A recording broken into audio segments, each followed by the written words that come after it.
Welcome. Hi, I'm Mikki, and this is Mikkipedia, where I sit down and chat to doctors, professors, athletes, practitioners, and experts in their fields related to health, nutrition, fitness, and well-being. And I'm delighted that you're here.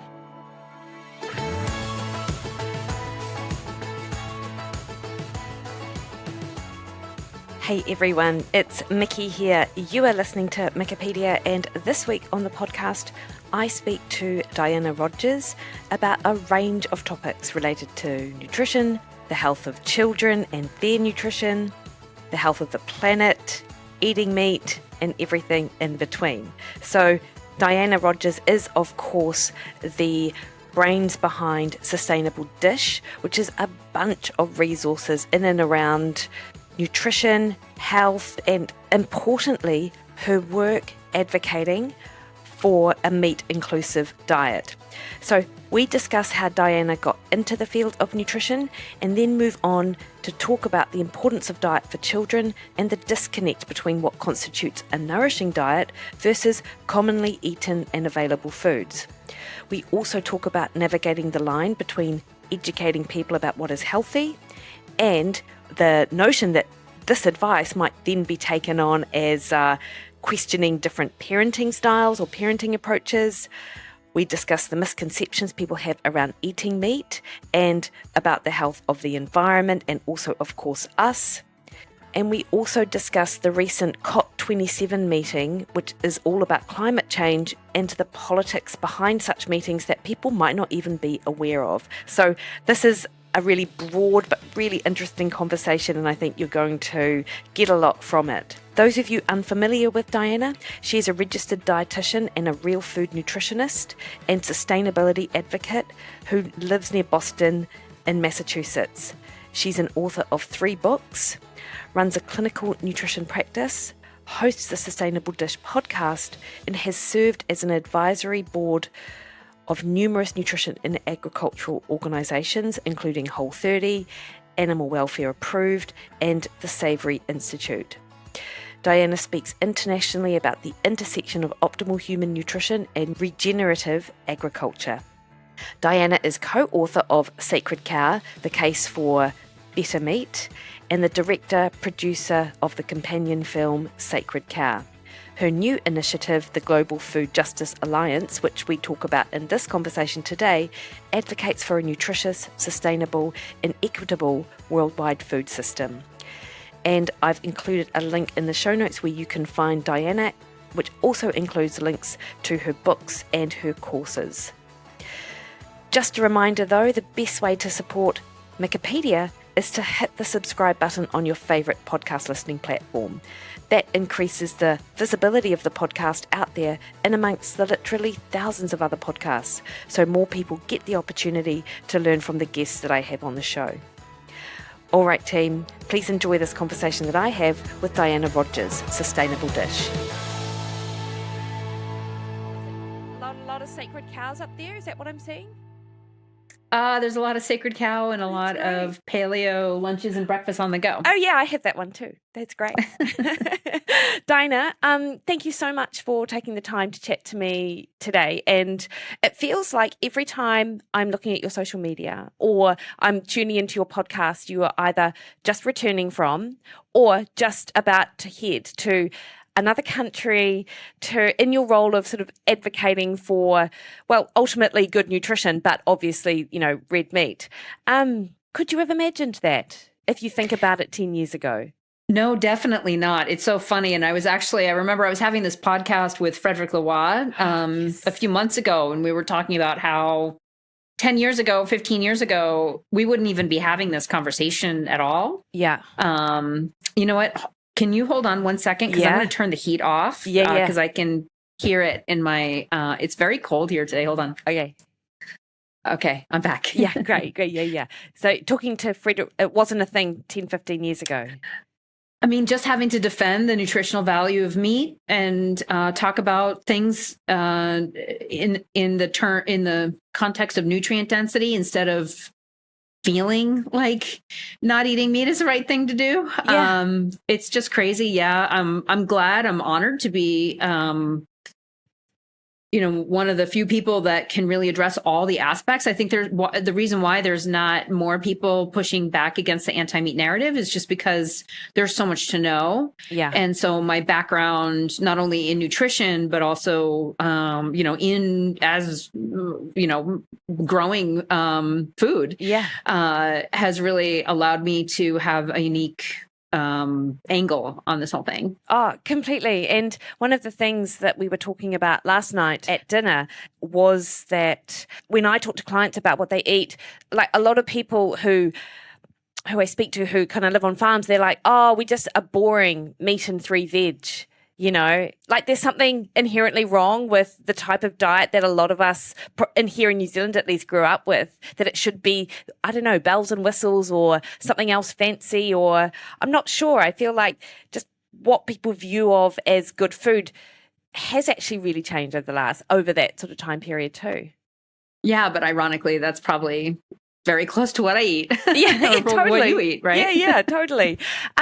Diana, I understand that you didn't necessarily go into nutrition from the get-go with regards to your academic sort of qualifications. Can you give us a brief background on how you sort of came to it? Yes. Well, I've always been interested in nutrition. I just, didn't formally study it. I don't think I quite had the academic interest in it when I was in my undergrad program. So I was actually an art major, graduated with a degree in art education and art history, and then ended up working for a little bit as a teacher, and then got into marketing and quickly went to food marketing because I've always been interested in food, primarily because I've always been starving. I've always been so hungry all the time. And I didn't realize until I was 26 that I was an undiagnosed celiac, which I'm pretty sure I was celiac from the very beginning. I had a lot of malabsorption issues. I had reading issues, which is why I gravitated towards art instead of more challenging, academically challenging courses. But nutrition has always been something that I've felt like I didn't have the key to unlock how to make myself feel okay through my diet. And so I worked for many years for Whole Foods Market, which is a big natural food store here in the US. And then when I had my second child, it was just too crazy to be married to a farmer who was working every single hour there was sunlight. And for me to have this corporate job, which required a lot of nights and weekends and events and things like that. And so I started working on the farm and running our CSA program. You guys don't have those very much in New Zealand. I wish you did more, because I was trying to tell the farmers when I was there last summer what a CSA is and why you need to do them. So basically, it's a subscription to a farm, and you pay upfront, and then each week you get your membership bounty in either vegetables, or if it's a meat CSA, you might get 1 box of meat, at a certain point, something like that. So we had a 500 member vegetable CSA, but we also had eggs, and we partnered with a local bakery. So we had bread, we had cool mushrooms from a mushroom person up the street. We ran a seafood CSA, which is really great for fishermen here in New England. The fishing industry there's a lot of people out of work. And this fish CSA is really cool because you guarantee, I'm going to pay you for, I'll take a 1 pound a week or half a pound a week or 2 pounds a week. Whatever you catch, I will buy. Oh, amazing. And so you have to be open-minded to what they're going to catch, but it's so much more sustainable, both for the fishermen, and for, there's just less waste because they know that you're going to eat, you just have to be a little more adventurous in the kitchen and open-minded. Anyhow, so I think, it's a great way also for farmers to make more money because they're cutting out the middleman and you're just paying the farmer directly. Yeah.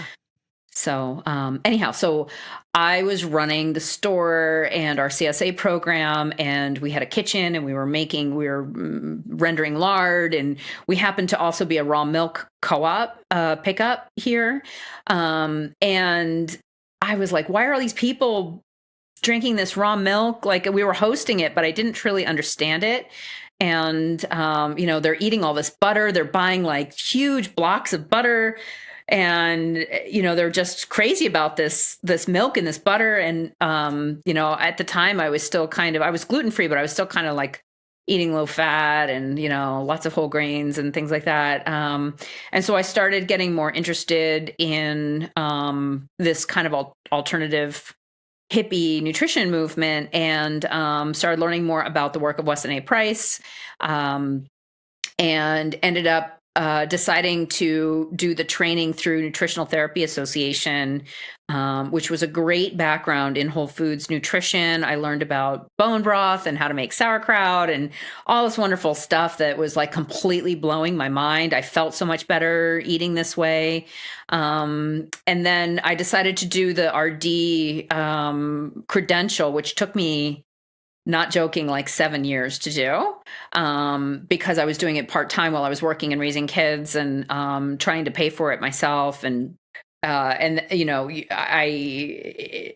hadn't taken a lot of science undergrad, so I had to, start from scratch with like Bio 101. And then at the end, you have to do this unpaid internship. It was a lot of work, but I'm really glad I did it because it allows me to work more closely with doctors in my clinical practice. I can take health insurance because I have this credential, and it just allows me to have a little more credibility in the space. And it also opened my mind. When I was working in a hospital, I really did get to see a lot of what the real world looks like as far as the fallout of poor nutrition. When you're in the real food nutrition space, you tend to get a lot of people coming to you that already kind of know about you or are familiar already with eating kind of a more healthy type diet. So you're kind of self-selecting for an already kind of enlightened crowd. And now that I have this background and really have a good understanding of where we are in the world with the impact that ultra processed food has on health, it has really made me a much more compassionate and I think ethical dietitian. Yeah, completely. And when you were studying NTA and then of course went into the dietetics, was there anything actually in NTA that you, after doing your dietetics degree, you were like, a lot of these practitioners are being told this thing and it's actually not correct? I don't know, like often we think, because I think about my own sort of science background with nutrition and I'm like, I can't believe they taught us this when it's obviously this other thing. But I wonder if the same thing applies the other way around. A little bit. I mean, there definitely wasn't the citations that I am very careful to always include when I make a statement. There wasn't a lot of that. There was a lot of like, we should do this because the body likes it or something like that. I don't know. Yeah. So but it wasn't designed for a super scientific person. So I think overall, the people coming out of that program have a really good sense of the right way to eat. And I entered the program very confused. I was reading all of these books on nutrition. I would read I remember I read this book called The Fat Flush Plan, and it was all about how you had to drink like tons of cranberry juice and eat spaghetti squash all day long, right? And then I would read a book on juicing, and I thought raw juicing was the way to go. And the thing is these books are very convincing because they're written by people who are trying to sell you something. Yes. And if you don't have a good foundation and not sense of self, but like sense of what's right and what's wrong, it's going to throw you off. And so NTA, I mean, I left that program firmly believing that eating a real foods ancestral type diet is the right way to go. Yeah. And then I just took that and kept going deeper and deeper. Yeah, nice. And were you surprised by what you learnt in the dietetics course along the way? Or did you sort of go in with a sense of, I need to do this because I need to do it for what I'm about to do next?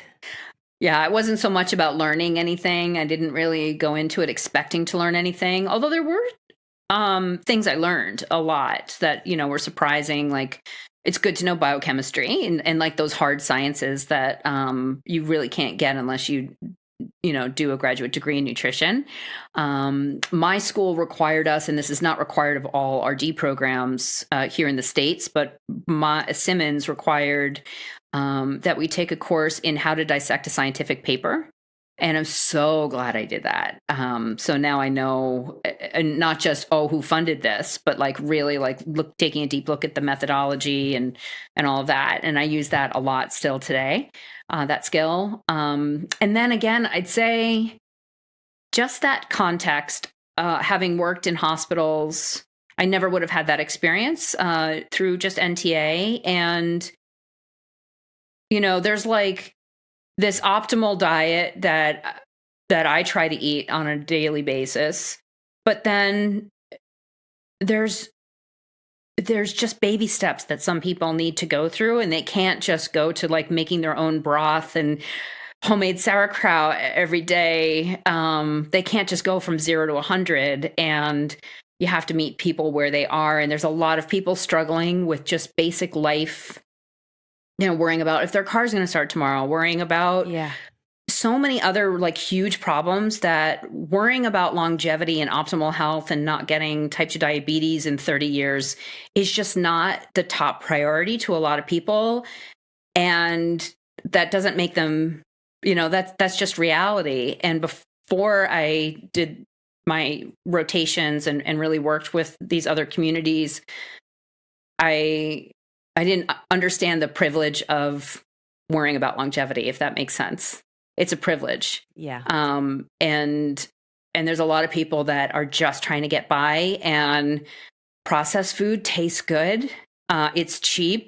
And if you've had a really horrible day, for $5, you can eat like a king, right? Yeah. And that might be your biggest pleasure all day long, and what you look forward to. And so I get it. I get the trap of ultra processed food, and I get what people are dealing with out there. And our modern food environment really is set up to ensure people get really sick. Yeah. Oh, completely. And, my sister's a teacher aide, and she, works with children in a school, and she comes home and she said to me once, she's like, "Oh, Mikki, I just feel so sorry for the children who come to school with sandwiches and fruit, because they're opening their really boring lunchbox beside these other children who have all of these packets and these colors and these delicious flavors, and the children are really excited to get what they're eating, and these kids are just, they're just a little bit hard done by." So even that sort of attitude around what, not what food is supposed to be, because I mean, I love food and I love socializing and being entertained by food, if you like. But I feel like that's part of it as well, that, people want to be entertained a little bit by what they eat.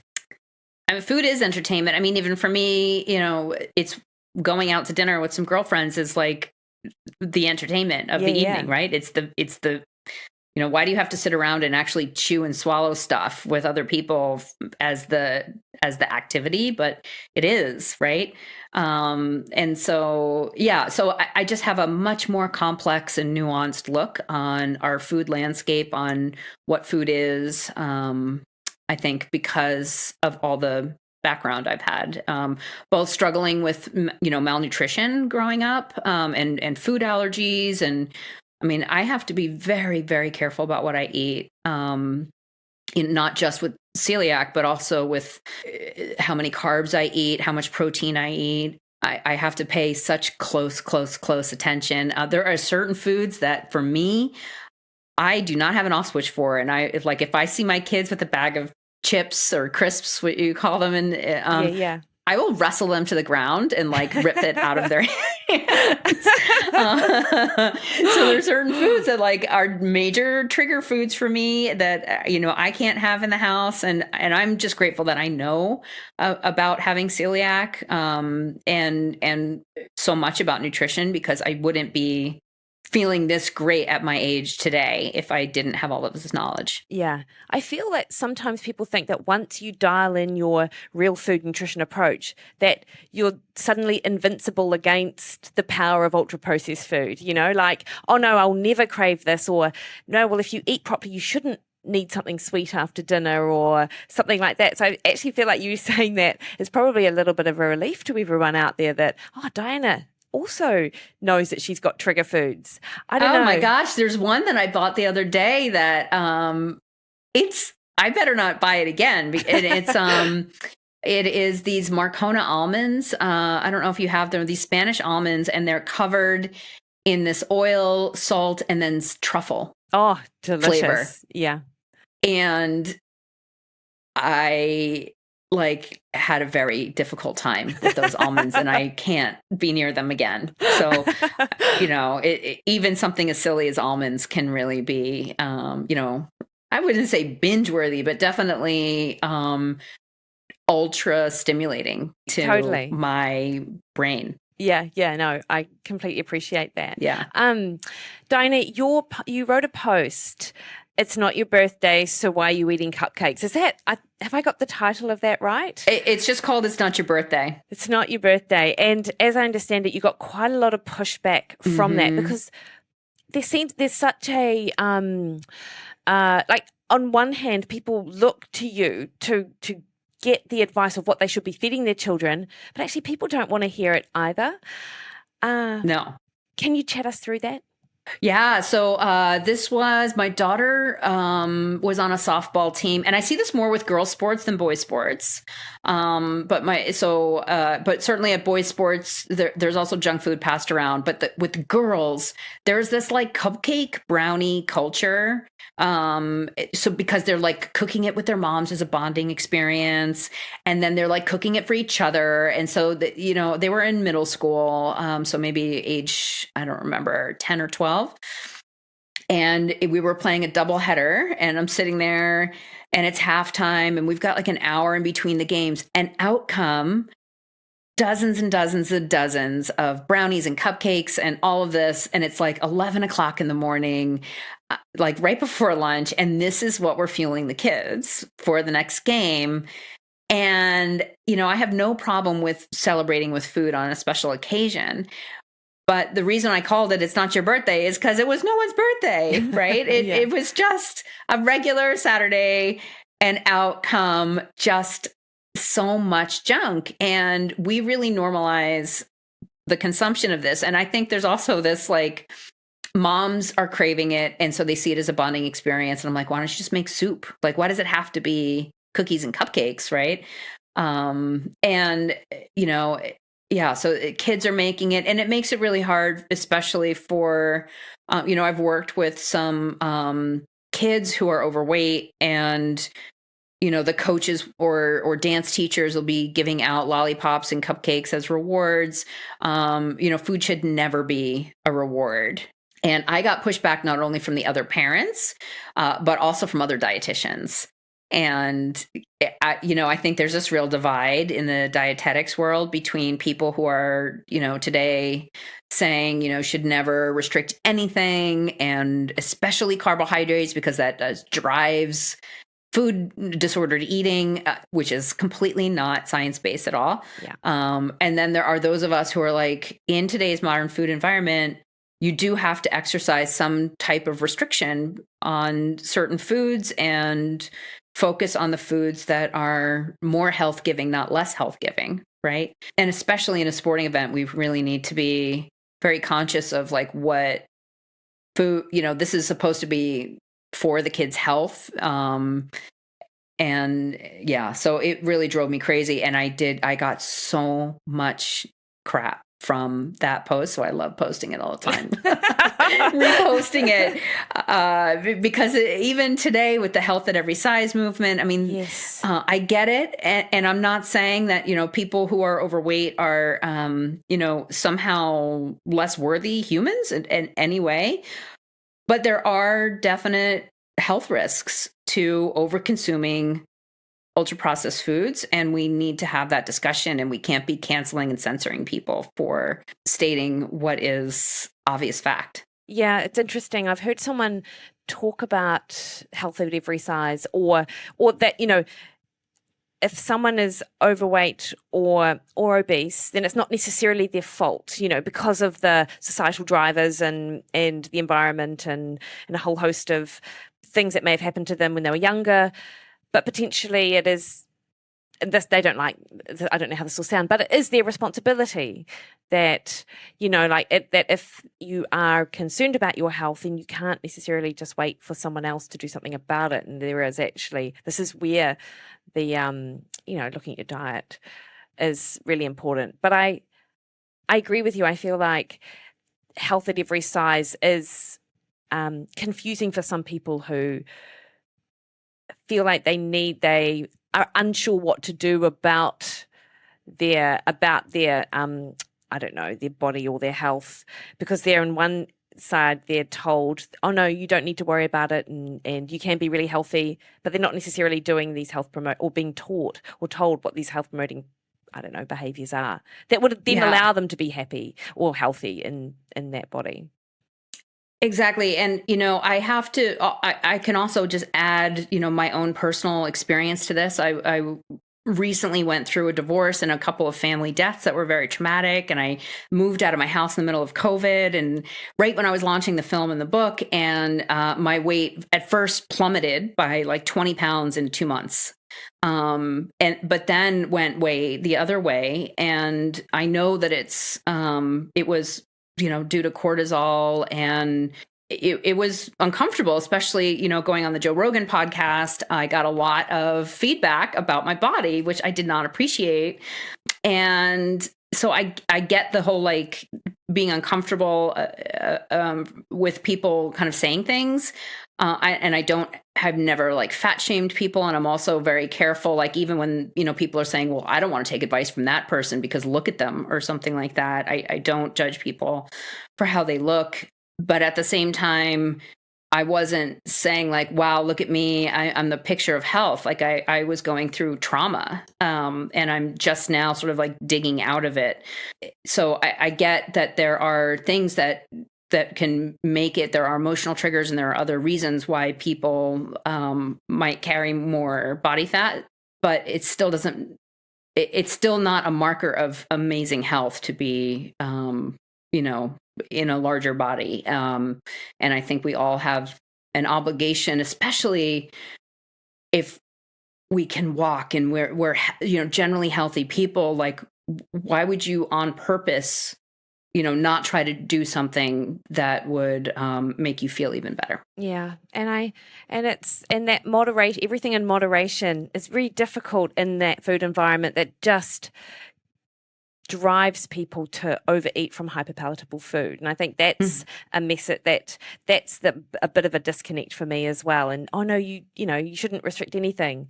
Well, actually, that's not necessarily ideal. If I had unlimited access to those almonds, forget it. Yeah, totally. Diana, in the States, at least, as I understand it, I think that in your school system, you get school lunches. And like, we don't have that here in New Zealand. It's not something that's set up. But is there like meatless Mondays and vegan Fridays? Is this a feature of sort of what's happening in schools nowadays? Yeah, so the school lunch program was started because they were trying to recruit for the Army, and they realized that they had a big, huge malnutrition issue going on, and it was a way to deliver nutrition to kids. That's how it all started. And so the schools built kitchens, but now largely these schools don't even have kitchens, and they're just ordering their food from a commissary, and it kind of comes in, all they have to do is heat it up in these bags or whatever. The New York City school district, which is the largest one in the United States, was meatless Mondays for a few years, and bragging about it, and then within the last year has instituted vegan Fridays. And I've been very, very critical of this. There are other school systems that have done similar things, not all of them. School lunch is sort of notoriously not the healthiest food in the world, especially when you look at, like, what do they serve in France or Italy? In the US, it is like a breaded chicken cutlet with maybe some fries or mashed potatoes, and then maybe the vegetables are, well, probably but the potatoes, but maybe peas and carrots or something really unappetizing out of a can. Like, it's just not amazing food. And usually there's pizza as the other option all the time. But we've never had any evidence showing that pulling meat away from children will actually result in healthier kids. And the Meatless Mondays propaganda that they're allowed to put in the schools sends the message to kids that meat is bad. Meat is bad for your health, it's bad for the environment, and it's wrong to eat it. And that type of messaging from such a young age, every single day in the cafeteria at school, really is harmful to children. Because if you think, the typical urban child in the United States, the types of foods that they prefer tend to be like chicken nuggets, burgers, sandwiches, macaroni and cheese. It's not like if you tell them meat is bad, they're going to go get a salad bowl with quinoa and kale that's not what kids eat. That's not accessible to them. It's not familiar to them. And it's also not what's being served during these vegan Fridays and meatless Mondays. And so it sends, the burger patty in that hamburger is probably the healthiest thing, even though it's coming from the industrial food system. It's still a better choice. And that's where this context and nuance comes in. And that's where I kind of butt heads sometimes with other dietitians or people in the meat world, because even that typical meat coming to the school lunch that's maybe not the highest quality in the world compared to, what other people can access, is still going to deliver iron and protein and, important nutrients that are critical to brain health. And if that's the best that they can do, that's the best they can do. Yeah. Yeah. And what kind of pushback do you get from from your colleagues in your work as advocating for meat? Well, it's funny, actually, the most pushback I get is actually from the grass-fed beef farmers, believe it or not, because my position as a health practitioner is that I need to, number one, make sure that humans are nourished, right? So no doctor would ever say, only eat organic vegetables or don't eat vegetables. And the same thing with meat. Red meat is healthier than chicken. It's also, I would argue, even when it's finished on a feedlot, is more ethical to eat because, one large cow can provide so much more. Think about how many chickens you would have to kill. And the way we raise chickens is really horrific compared to some of the other, these cattle, even if they're finished on a feedlot, they still spend most of the time outdoors and they still have that iron and B12. And so just because it came from a large operation, it doesn't mean it's less healthy necessarily, or certainly not toxic. And a lot of the grass-fed beef farmers will say, less meat, better meat, or don't eat that meat, only eat my meat. I understand where they're coming from, but it's wrong to put down the rest of the cattle industry just to prop yourself up. I have been canceled from conferences. I was supposed to speak actually in Oxford in January, but I was told that unless I was going to only talk about the health benefits of grass-fed beef, I couldn't go. Wow. And I can't imagine them saying that to a doctor. My case is that all meat is healthy. It can be raised in better or worse ways. And the goal should be for all of agriculture to improve. Yeah. And, I think it can be quite elitist to force people who don't have a voice or a choice to not have access to something that is culturally appropriate and can feed their family the nutrients that they need. Yeah. Yeah, I totally agree with you. And when I sometimes put stuff on social media around stuff like that, I get a bit of pushback from people who don't like the message that unless you're eating organic or free range, then you shouldn't be eating it at all. And I'm like, well, if it's a choice between this white bread and these eggs, then I would always say eat those caged eggs, actually, as opposed to that white bread, because there's a whole lot more nutrition in that. But it's just a really uncomfortable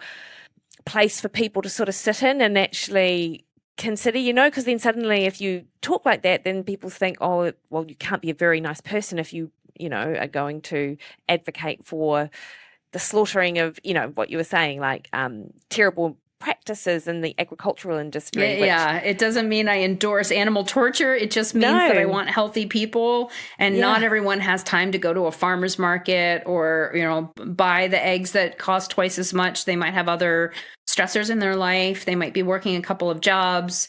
And, the industrial food system is what is feeding the world right now for the most part, especially in the West. And so, there are better and worse choices for everyone. We're not going to all, switch to a regenerative meat tomorrow.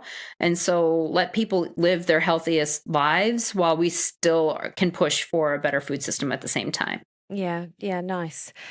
Diana, I've heard you speak before about that you didn't, that you had some sort of learning difficulties when you were growing up. And you also mentioned earlier on that your, food choices weren't necessarily ideal.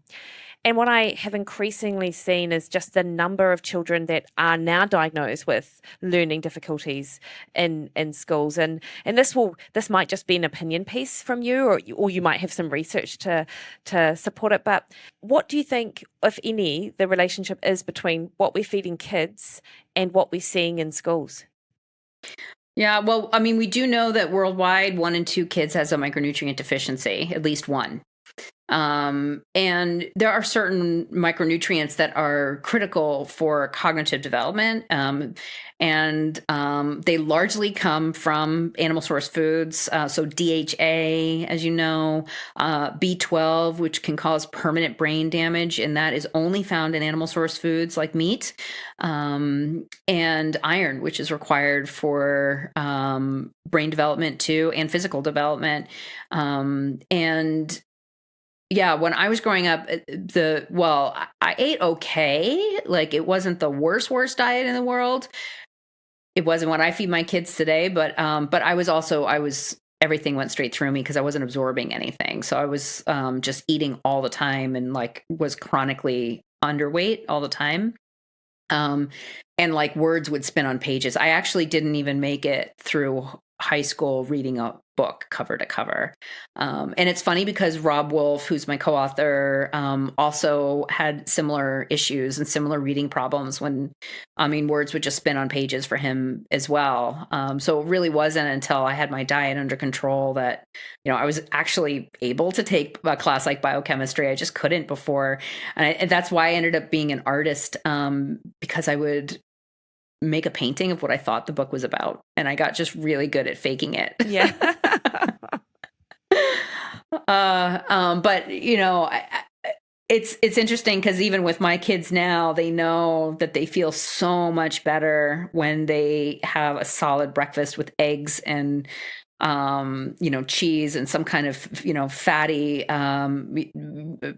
food on the side, that just cereal, they would get exhausted and be starving an hour later if that's all they had before they went to school.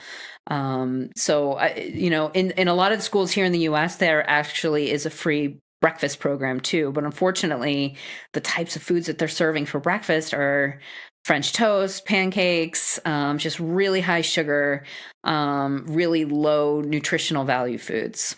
And it's hard to push. We've got similar sort of programs that run here in select schools in New Zealand, and it's hard to push back against the fact that actually these kids are just getting calories, and that, because that's the thing that they wouldn't have been getting, even that, had they not been fed foods.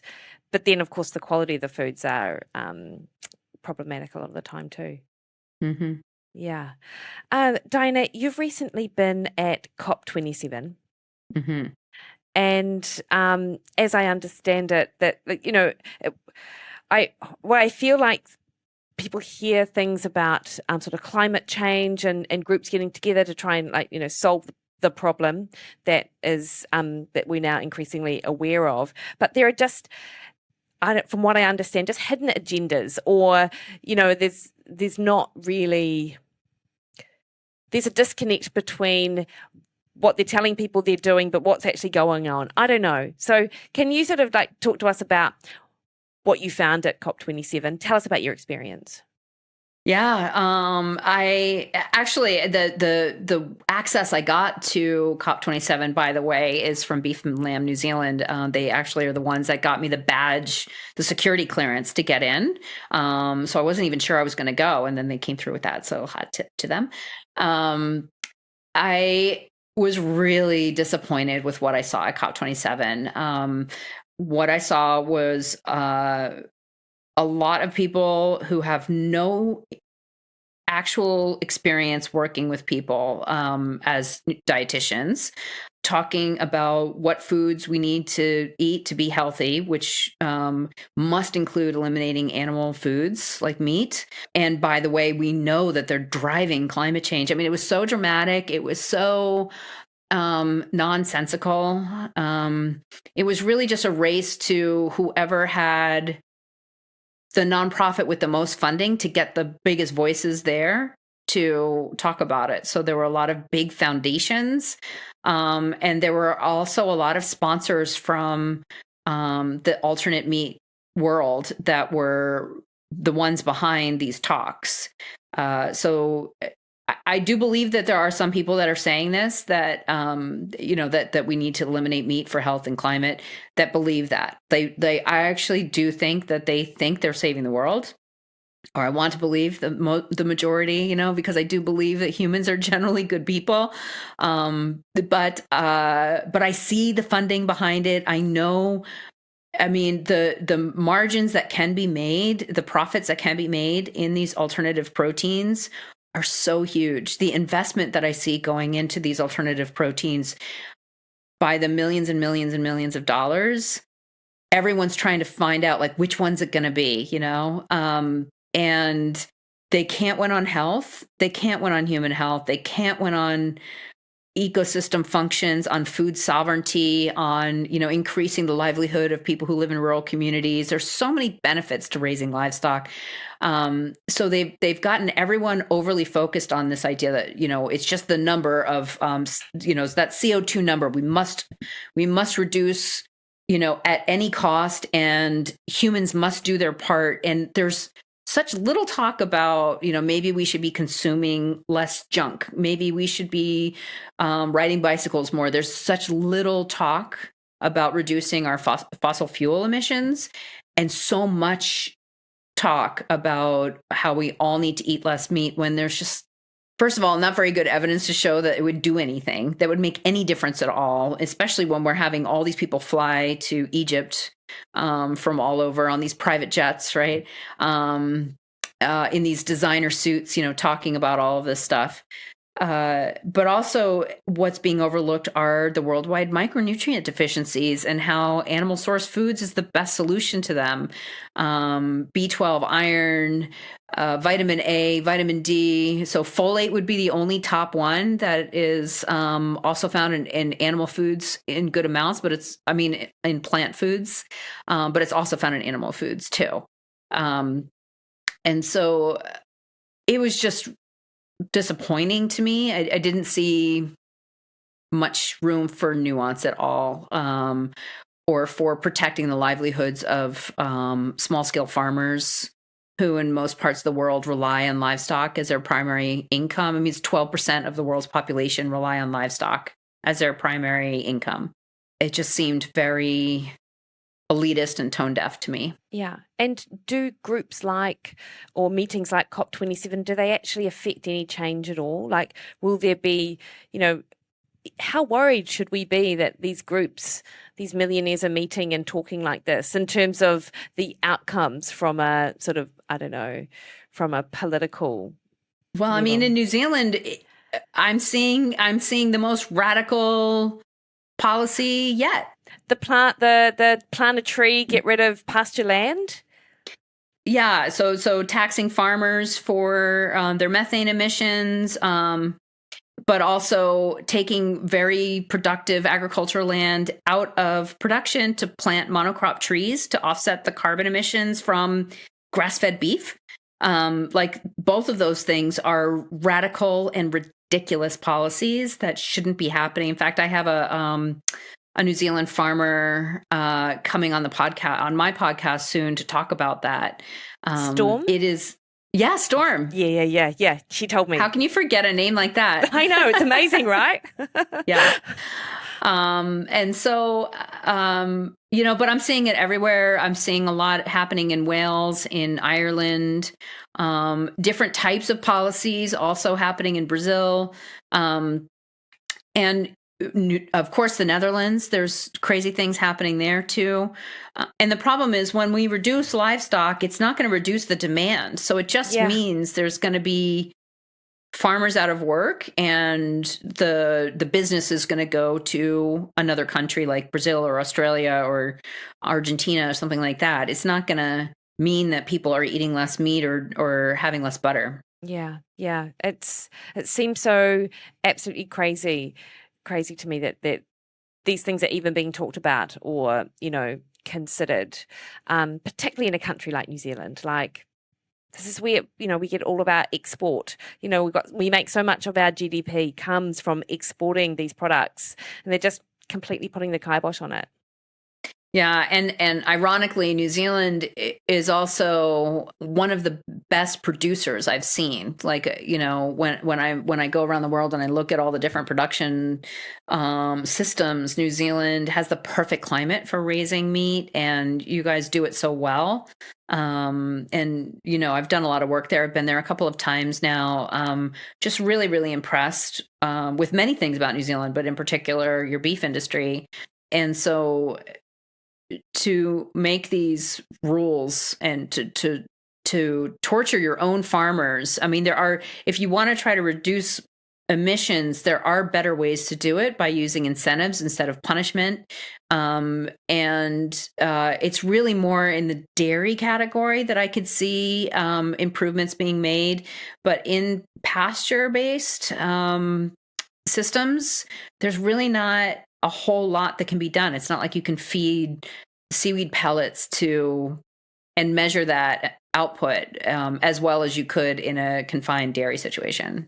Diana, there are, as you talked about, and I mean, you just have to go to the supermarket to see this just emergence of these meat alternatives that are coming up. And not only are they insanely expensive if you compare them to actually like buying meat, but there's just a host of other ingredients and things from them, and the protein source that's in them is one of about 3 or 4 different ones that I've sort of seen.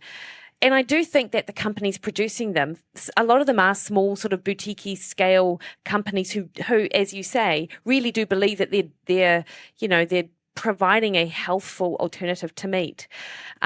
Can you talk us through why they're not a great alternative to meat?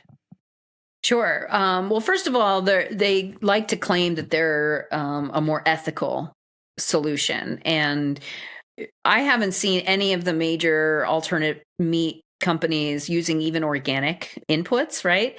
So there's a lot of heavy spraying of pesticides that, wipe out insect populations. We've got, all this toxic runoff. I mean, they're just contributing to that.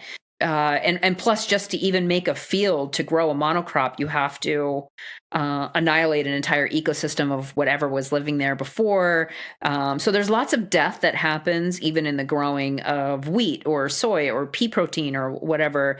And there also happens to be a ton of extra waste that happens from this process. So for every pound of plant-based protein, there are 4 pounds of waste that come from that can either sit in a pile and emit methane, or you can feed it to an animal like a cow and turn it into meat. And so that's just like, ironically, a lot of what is going into feed supplements when animals are being given a feedlot or some kind of situation where they're not getting just grass.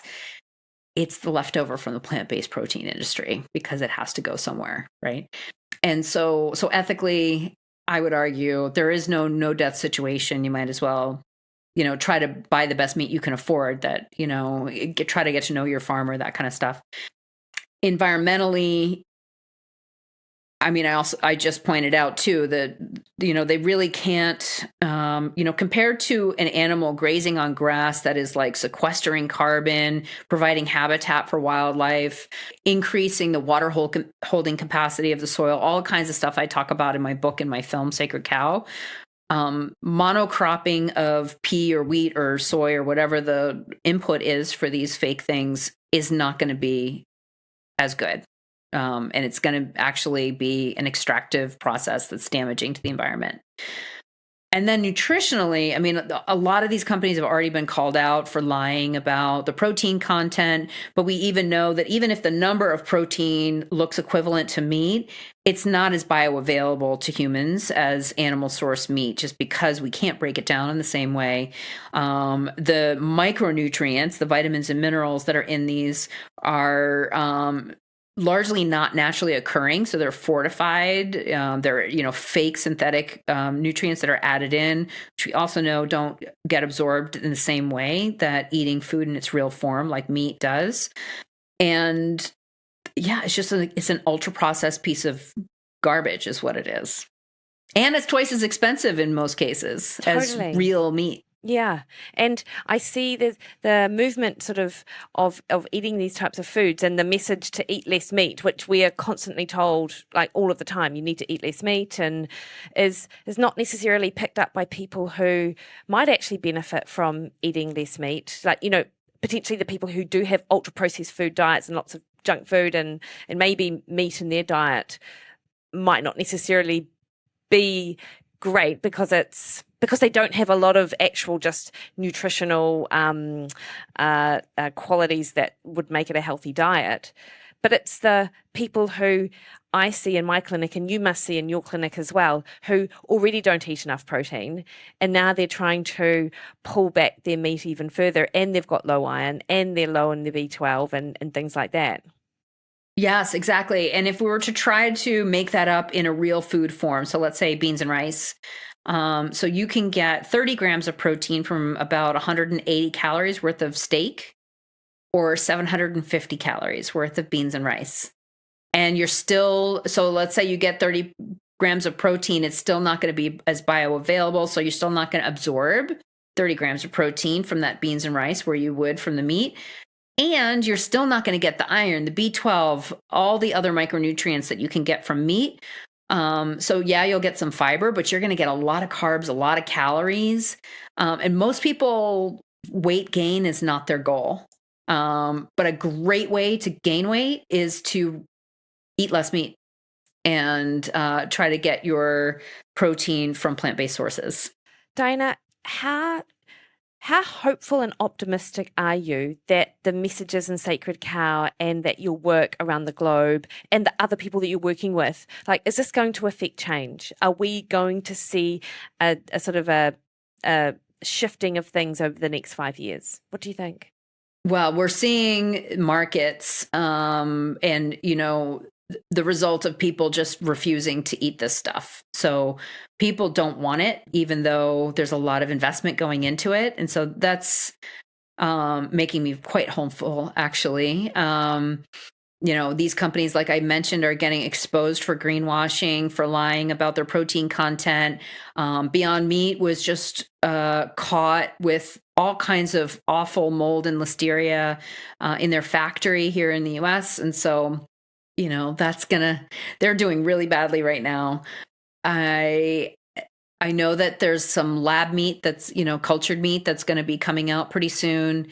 We'll see how that goes. We'll see what the consumer acceptance is. Everyone's very hopeful, but I also, saw people, investors being very hopeful about all these other alternative meat products too, and they just didn't pan out. So hopefully the meat industry will make some improvements and start talking about the benefits also that they have to ecosystem function, to drive the conversation a little bit away from just talking about carbon to talk about water cycles, biogenic methane cycles, and how it shouldn't be looked at the same as fossil fuels.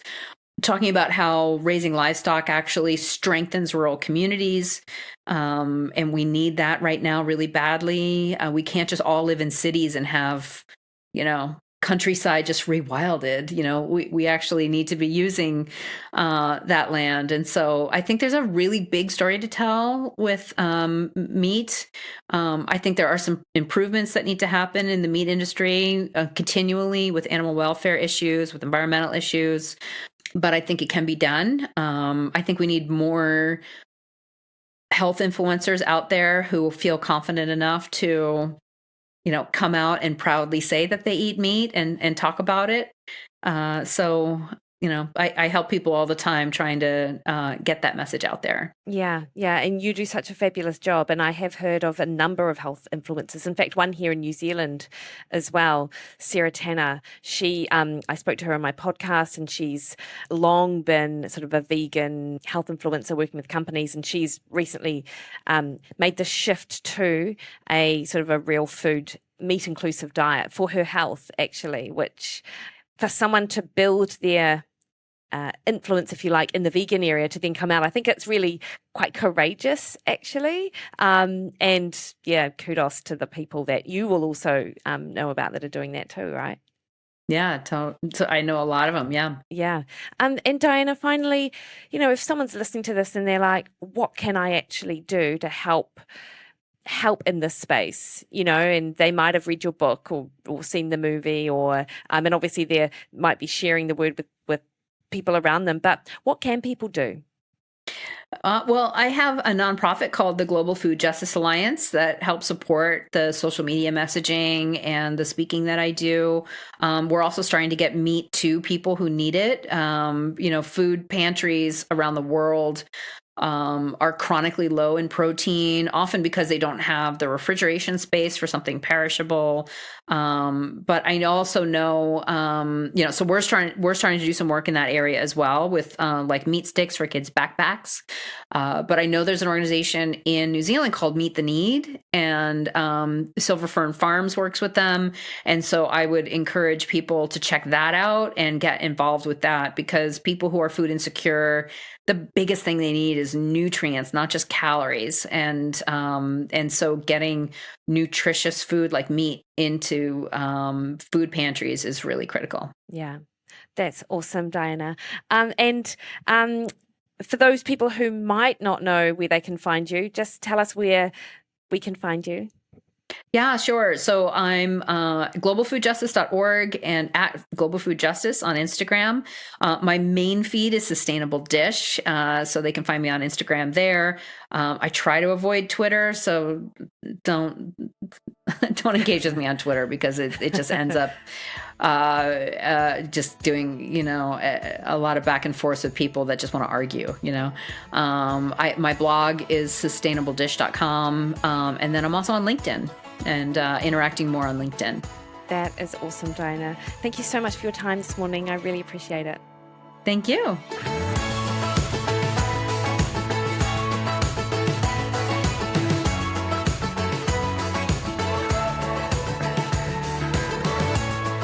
Alrighty, hopefully you enjoyed that conversation, and as I said, you can find all of Diana's resources and links to her books over on sustainabledish.com, and absolutely check her out on Instagram and Facebook. A wealth of information there as well. Alright team, you have a great week. The best way to find me in between now and next week is to jump on Facebook at Mikki Williden Nutrition, head over to Instagram or Twitter at Mikki Williden, or jump on my website mikkiwilliden.com and book a consultation with me. All right, team, have a great week. See you later.